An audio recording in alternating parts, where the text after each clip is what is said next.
Hey guys, welcome back to my YouTube channel. Today we're going to be discussing trade of the week. We've got some exciting trades and actually some interesting strategies that we use as well throughout this episode. If you enjoy trade of the week, don't forget to thumbs up, comment and subscribe. Let's go. Cool. Cheers, Sam. So, trade of the week. We've got 3 trades this week we're going to go through. The first one is on gold. So, we probably all would have seen the breakthrough of the 1855 level. One of our traders caught that whole move very nicely. So, you can see the entry up here. So, we're in sort of the bearish downtrend here.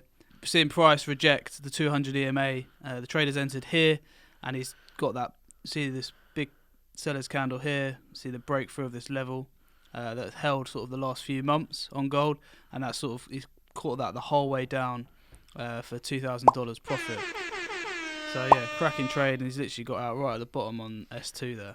Yeah, really nice. And then obviously he didn't really miss any of the move either, did he? Because it was just consolidating sideways for the next few days. So yeah, great intraday trade there. What a trade, bagging $2,000 in just over 24 hours. Exactly, yeah. Nice. So yeah, and this trader, I mean, he's absolutely smashing it. I think this is 5th month in a row. He's hit 4% target. Obviously 8% here in one trade. All on gold. I think the last 4 trades he's done have just been sort of one trade. Really? Yeah, it's really very impressive. All on gold or on different pairs? All on gold. Nice. So yeah, sticking to what he knows, executing his plan. And obviously, I mean, he couldn't have timed that better, really. Who's this trader? Andre, yeah. Why? No, I was expecting like no, I remember Donald. This one. Yeah, not Donald, Andre. Yeah, will he be visiting us at the trade floor anytime soon? Do you think? I'd have to ask him, mate. Oh right, okay. Yeah, you have to pop down and show us your gold skills, mate. Yeah, it's a good trade. Yeah, I mean, cracking.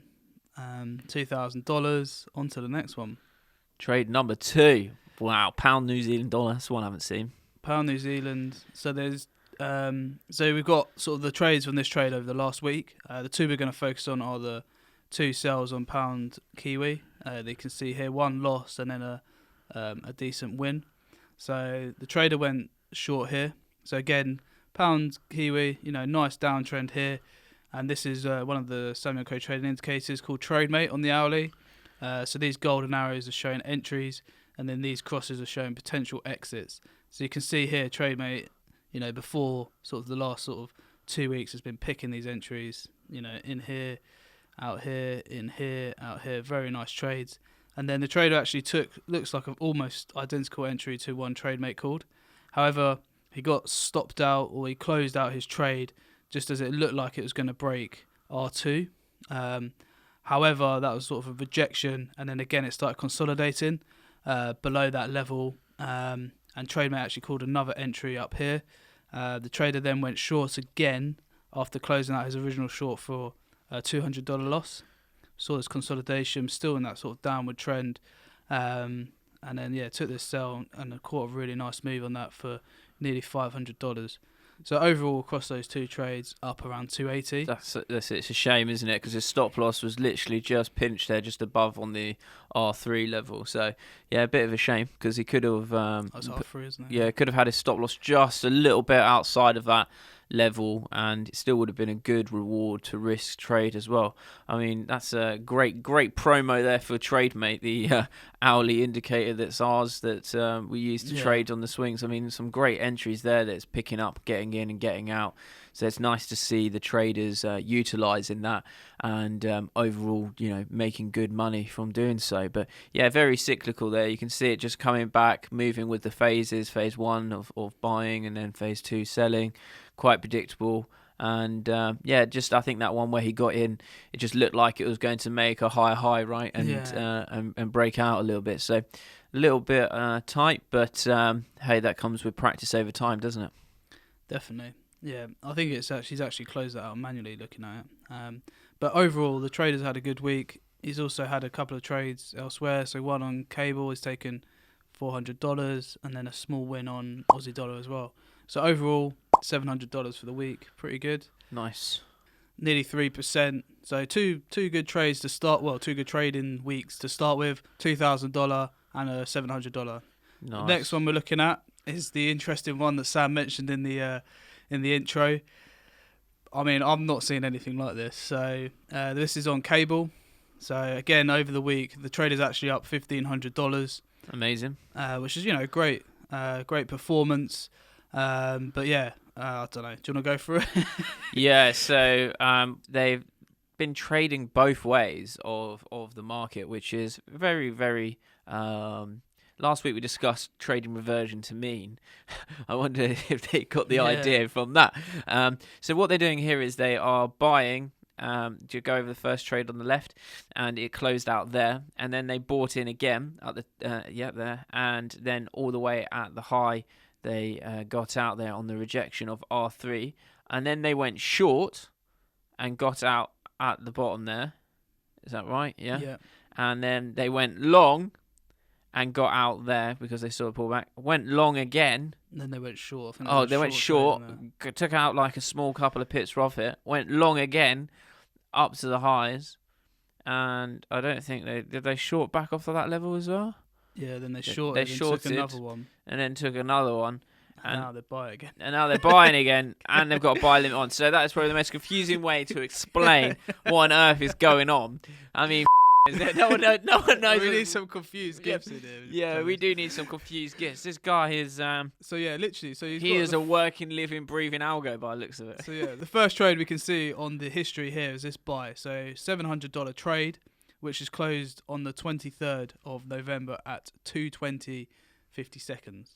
He then opens a sell 2 seconds later, which I mean he catches a lovely move back down. Yeah. And then he closes that on the basically on the 23rd at 5 to 4. 6 minutes later, he then opens a buy, which he then closes out at on the next day at 1:59, 20 seconds. He then opens a sell a second later at 1:59.21. Closes that out at 2:05, 11 seconds on the same day. 2:05, 12 seconds. He then opens a buy. Okay, and then so that's this buy here. Takes it out. Nice trade, $293, which closes on the 26th at 7:55, 45 seconds. 7:56. He then opens a sell, which he then closes at 10:06 on the same day. So a few hours later, and then he's in a buy, and he's got a buy limit down here. Yeah. So I mean, if you can keep up with what that, then good on you. I mean that is this guy clearly didn't hit the part where Pat said that there's 3 positions in the market. Yeah, you're either in buy or in short. Yeah, he didn't. Obviously, he went for a toilet break or something when Pat was like, "You can be in a buy, a sell, and sit on the sidelines." He missed the sit on the sidelines bit. It's either you have to be short or long. So. Maybe. I mean, it's working this week anyway. It is working this week. Obviously, this is something that probably won't work long term. No. Might work though, if I'm honest, through the month of December. Because it could be a lot more choppy. You've got to be on point with your exits and entries, though, right? Yeah. As in, I guess the exits. He kind of is doing them from extremes, though, right? The buy up to R3, short at R3. Yeah. And then, that doesn't really explain it there. Rejection on pivot, fair enough. Long. Second one, I would not have gone for. And I definitely wouldn't have gone short. He went short. No. So if he'd closed, but imagine it. Okay, so he could have got this long here, closed out here, gone short, and then gone buy again, got out here, gone short again. Yeah. It's pretty much, right? It's short here. This guy's sitting there like this. Yeah, mate, that is stress. But I mean, when it works out, I like bet that, he looks forward to Friday. He's just like, time to have the weekend off. All winners there as well, yeah. Yeah. Who's this? He's like, I can breathe again. Who's this? Timur. Yeah. He's one of our oldest traders. Oh, really? So yeah, he's amazing. Been on the accounts for a while. Yeah. So we'll have to get him in. Try and get him in on video, maybe. Explain it a bit better. I reckon we should start doing that, guys. Get in the comments below if you think we should start dialing in the traders on a Friday so that we can get them to walk through their trades with us. Because that would be an interesting aspect to get them on and see. Yeah, because then they can actually explain it in more detail. Yeah, that would be good. Yeah, awesome. Okay. So yeah, that's the trades of the week this week. Amazing. What's the total P&L from the 3 traders this week? It's around $4,200.